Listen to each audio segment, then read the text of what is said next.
கண்ணனுக்கும் செல்விக்கும் திருமணமாகி 1 மாதம்தான் ஆகியிருந்தது. செல்வியோ கூட்டு குடும்பத்தில் பிறந்து வளர்ந்தவள். கண்ணனுக்கோ அம்மா, அப்பா, அக்கா, தங்கை என சொல்லிக்கொள்வதற்கு யாரும் இல்லை. அவன் தன் பெரியப்பாவின் பராமரிப்பில் வளர்ந்தவன். கண்ணனுக்கு 10 வயது இருக்கும்போதே அவனது அப்பா இறந்துவிட்டார். பிறகு அவனது அம்மாதான் கூலி வேலைக்கு சென்று கொண்டு கண்ணனை படிக்க வைத்து கொண்டிருந்தாள். ஆனால் அவன் 12ஆம் வகுப்பு படித்து கொண்டிருக்கும் போது அவனது அம்மாவும் இறந்துவிட்டாள்.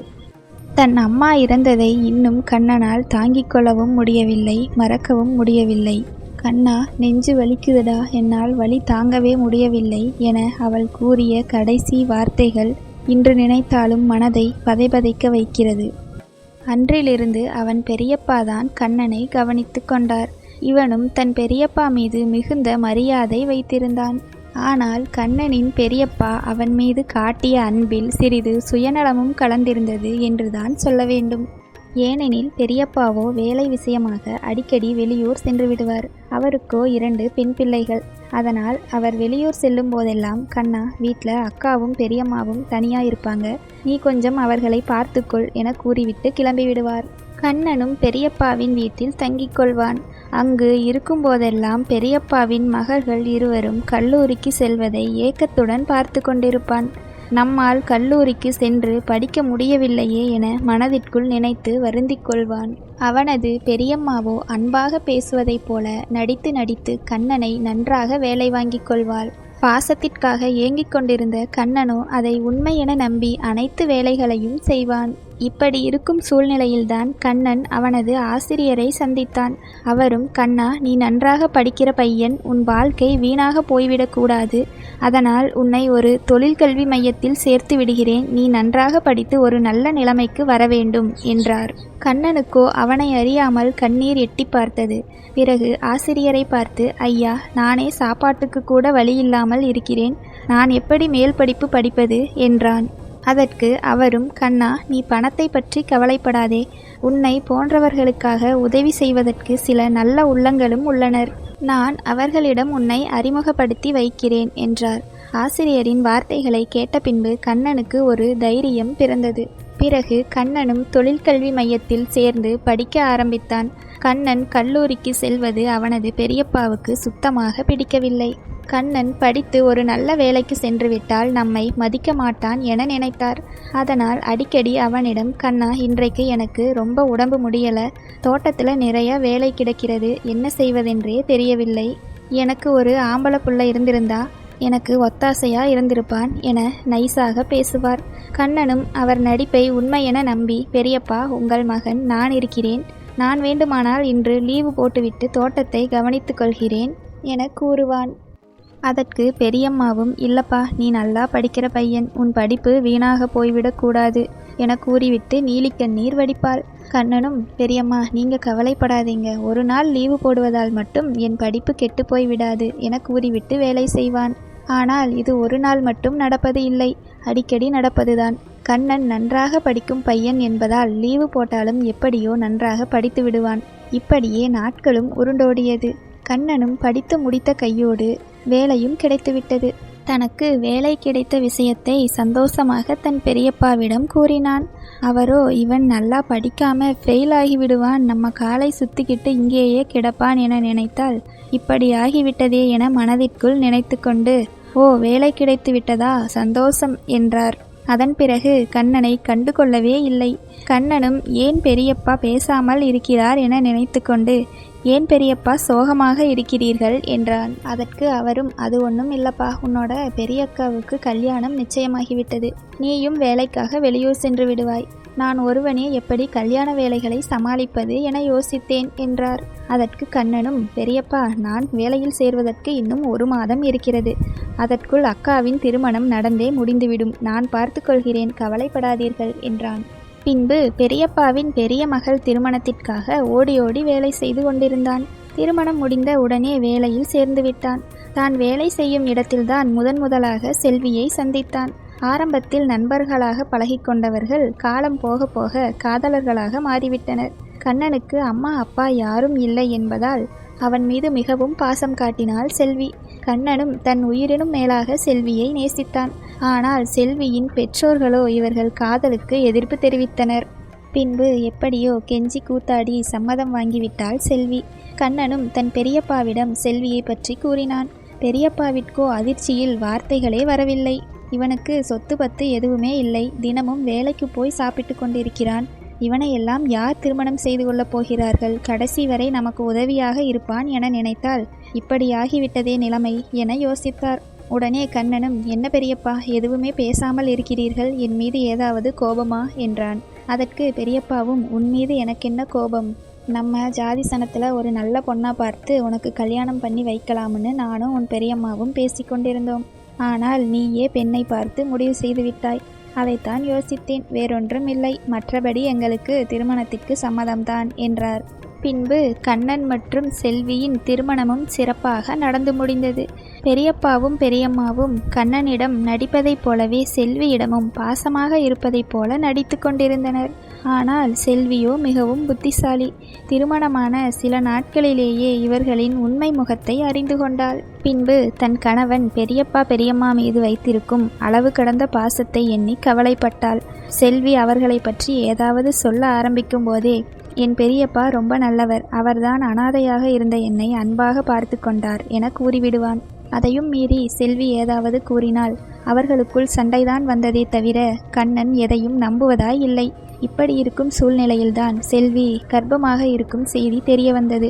கண்ணனும் இறந்து போன தன் அம்மாவே தனக்கு மகளாக வந்து பிறக்கப் போகிறார் என எண்ணி மகிழ்ந்தான். பின்பு மனைவியை பார்த்து, செல்வி, இனி நீ வேலைக்கெல்லாம் போக வேண்டாம், வீட்டிலேயே இருந்து ஓய்வெடுத்துக்கொள், நன்றாக சாப்பிட வேண்டும், உனக்கு என்ன வேண்டுமானாலும் என்னிடம் சொல், நான் உடனே வாங்கி வந்து தருகிறேன், எதையாவது யோசித்து மனதை குழப்பிக்கொள்ளாதே, சரியா என்றான்.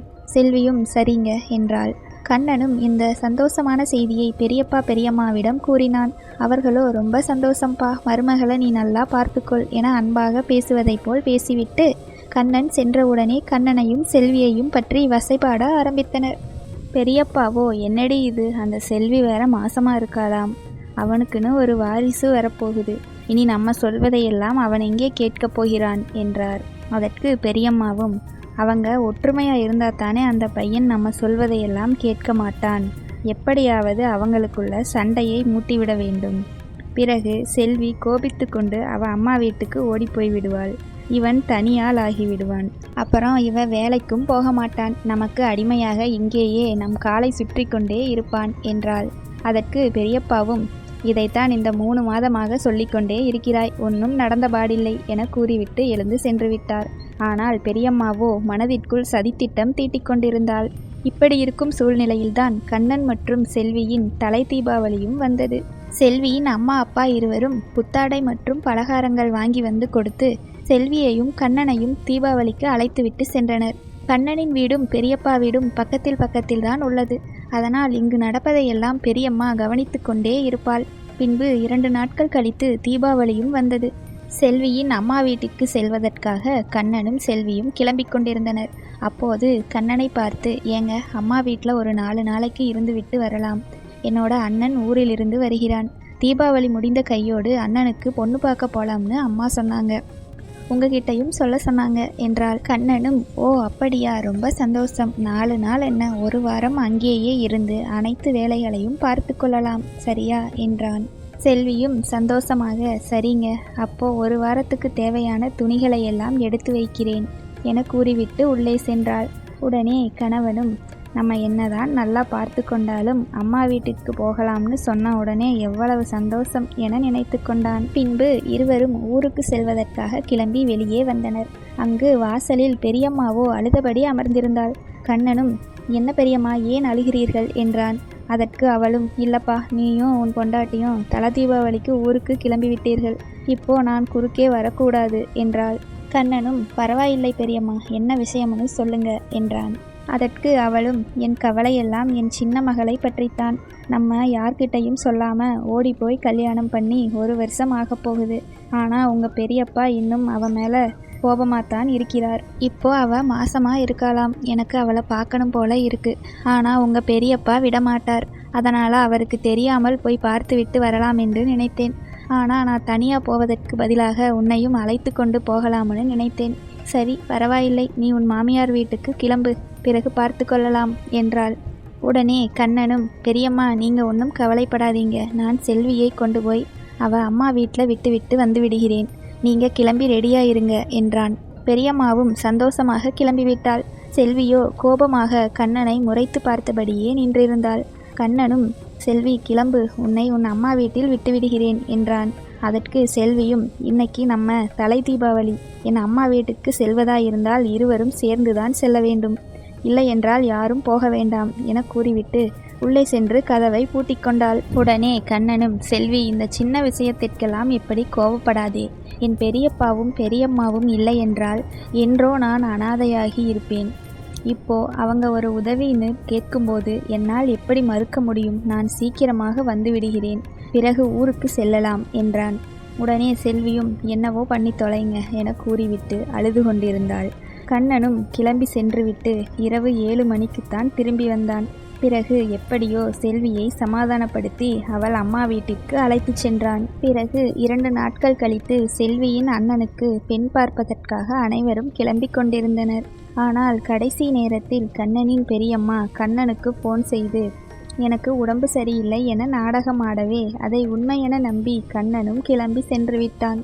அங்கு இருந்த செல்வியின் உறவினர்கள் அனைவரும், என்ன செல்வி, உன்னோட வீட்டுக்காரர் அவங்க பெரியம்மா பெரியப்பான்னு கிளம்பி சென்று விட்டான், உன்னை விட அவங்க தான் முக்கியம்னு கிளம்பி போய்விட்டான் போல, இவனை போய் காதலிச்சு கல்யாணம் பண்ணியிருக்கிறாய் என்றனர்.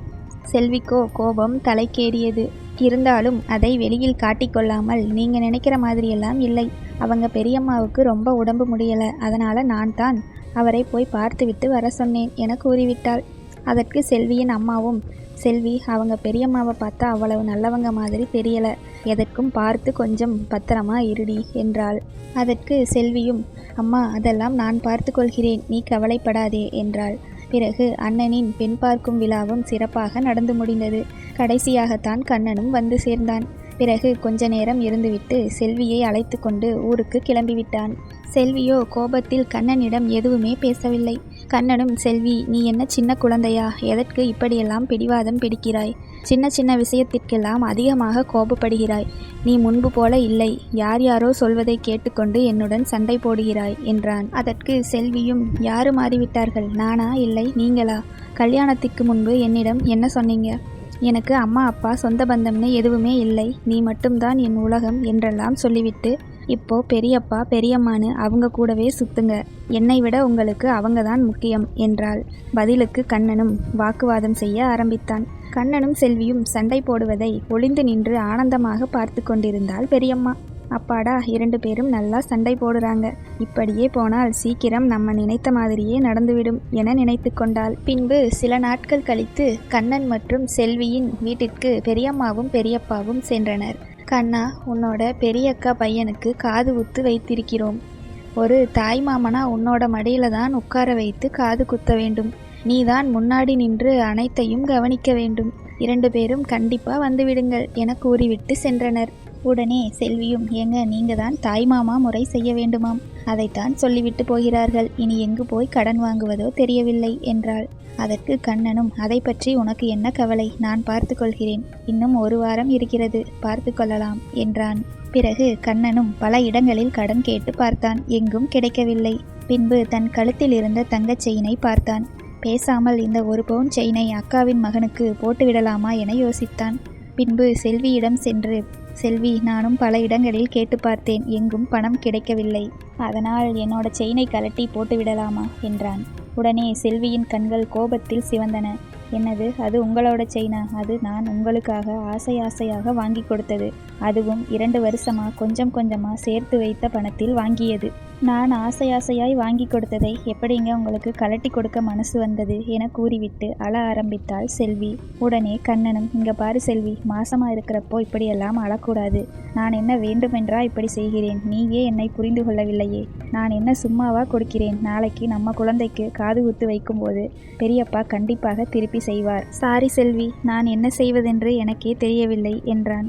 உடனே செல்வியும், நான் இதுக்கு மேலே என்ன சொன்னாலும் உங்கள் காதில் ஏறாது. உங்கள் இஷ்டப்படியே என்னவோ செய்யுங்க. ஆனால் ஒன்று, நீங்கள் நினைக்கிற மாதிரி உங்கள் பெரியப்பா குடும்பம் ஒன்றும் நல்லவங்க இல்லை. இதை நீங்கள் எப்போதுதான் புரிந்து கொள்வீர்களோ தெரியவில்லை என்றால் அழுது கொண்டே. உடனே கண்ணனும், நீ நினைக்கிற மாதிரியெல்லாம் இல்லை, அவங்க ரொம்ப நல்லவங்க.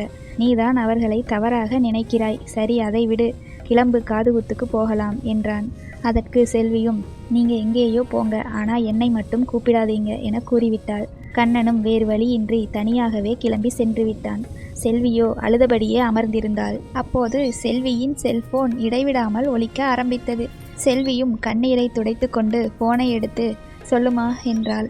என்னடி குரலெல்லாம் ஒரு மாதிரி இருக்குது, ஏதாவது உடம்பு சரியில்லையா என்றாள் செல்வியின் அம்மா. செல்விக்கோ அழுகையை அடக்கவே முடியவில்லை.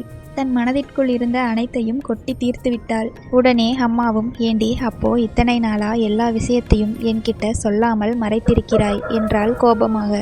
அதற்கு செல்வியும், விடுமா, இது நானாக தேடிக்கொண்ட வாழ்க்கைதானே, நானே சமாளித்துக் கொள்கிறேன். அப்பாவிடம் எதையும் சொல்லாதே என்றாள். அதற்காக உனக்கு ஒரு பிரச்சனை என்றால் பார்த்து கொண்டு அமைதியாக இருக்க முடியுமா? நான் மாப்பிள்ளையிடம் பேசி புரிய வைக்கிறேன். இல்லை என்றால் குழந்தை பிறக்கும் வரைக்கும் வந்து நம்ம வீட்டில் இரு. இப்படியே மனதை போட்டு குழப்பிக்கொள்ளாதே, அது உன் குழந்தைக்கு நல்லதில்லை என்றாள் அம்மா. செல்வியும், விடுமா, நான் பார்த்து கொள்கிறேன் என்றாள். அப்போது வீட்டிற்கு வெளியில் இருந்து செல்வி செல்வி என யாரோ அழைக்கும் சத்தம் கேட்டது. செல்வியும், அம்மா நான் பிறகு கூப்பிடுகிறேன், போனை வை என கூறிவிட்டு எழுந்து வெளியில் சென்றாள். அங்கு நின்றிருந்தது செல்வியின் உறவுக்கார பெண்மணி ஒருவர்தான். இவளும், என்னக்கா ஏன் கூப்பிட்டீர்கள் என்றாள்.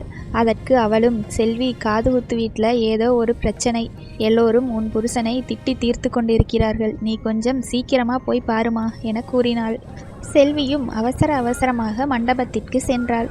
அங்கு கண்ணன் மட்டும் தனியாக நின்றிருந்தான். பெரியப்பாவும் சில உறவினர்களும் கண்ணனுக்கு அருகே நின்று கொண்டு ஏதோ கோபமாக பேசிக்கொண்டிருந்தனர். செல்வியும், என்னங்க, என்ன பிரச்சனை, ஏன் வெளியே நிற்கிறீர்கள் என்றாள். செல்வியை பார்த்தவுடன் கண்ணன் ஒரு நொடி அதிர்ச்சியடைந்து விட்டான். பின்பு, செல்வி, என்னை மன்னித்து விடு செல்வி, நீ சொன்னதை கேட்காமல் கண்மூடித்தனமாக என் பெரியப்பாவை நம்பினேன். கடைசியில் அவர் என் மீது திருட்டு பட்டம் கட்டிவிட்டார் என்றான் வருத்தமாக. உடனே பெரியப்பாவும், வாமா செல்வி, என் பேரனுக்கு போடுவதற்காக வைத்திருந்த 4 பவுன் தங்கச் செயினை காணவில்லை. எனக்கு உன் புருஷன் மேலதான் சந்தேகமா இருக்கு. அவன்தான் அடிக்கடி நகை பெட்டிக்கு அருகில் நின்று கொண்டிருந்தான். நகையை கொடுக்காமல் நீயும் உன் புருஷனும் இந்த இடத்தை விட்டு நகர முடியாது என்றார். அங்கு இருந்த உறவினர்கள் அனைவரும் கண்ணனையே வேடிக்கை பார்க்க ஆரம்பித்தனர். கண்ணனோ கூனிக்குறுகி தலையை குனிந்தபடி நின்றிருந்தான். உடனே செல்வியும், ஏங்க, நீங்க எதற்காக தலையை குனிந்து நிற்க வேண்டும்? தவறு செய்தவர்கள்தான் தலை குனிய வேண்டும். இருங்க, நான் இப்போதே போலீஸுக்கு ஃபோன் பண்ணுறேன். அவங்க வந்து கண்டுபிடிப்பாங்க யார் நகையை திருடினார்கள் என்றாள். அப்போது கூட்டத்தின் நடுவே இருந்த ஒருவர், ஏப்பா, காணாமல் போனது இந்த நகையானு பாருங்க, இங்கே கீழே கிடந்தது என்றார். உடனே பெரியப்பாவும் வேகமாக ஓடிச் சென்று நகையை வாங்கி பார்த்துவிட்டு, ஆமாம், இதே செயின் தான், நல்ல வேளை காணாமல் போன செயின் கிடைத்துவிட்டது என மகிழ்ச்சியடைந்தார். பின்பு கண்ணனிடம் சென்று, என்னை மன்னித்து விடுப்பா, நான் உன்னை தவறாக நினைத்து விட்டேன் என்றார். அதற்கு கண்ணன் எதுவும் பேசாமல் மண்டபத்தை விட்டு வெளியே வந்தான். குறுக்கே வந்த பெரியப்பாவும், கண்ணா, நான் ஏதோ தெரியாமல் சொல்லிவிட்டேன், தயவு செய்து உள்ளே வாப்பா, உன் மடியில்தான் உட்கார வைத்து காது குத்த வேண்டும் என்றார். உடனே கண்ணனும், இல்லை பெரியப்பா, ஒரு திருடனோட மடியில் உட்கார வச்சு காது குத்தக்கூடாது. உங்கள் மனசில் என்னை எந்த இடத்துல வைத்திருக்கிறீர்கள் என்று இப்போதுதான் புரிந்து கொண்டேன். வா செல்வி, கிளம்பலாம் என்றான். செல்வியும் இப்போதாவது உண்மையை புரிந்து கொண்டாரே என்று நிம்மதியடைந்தாள்.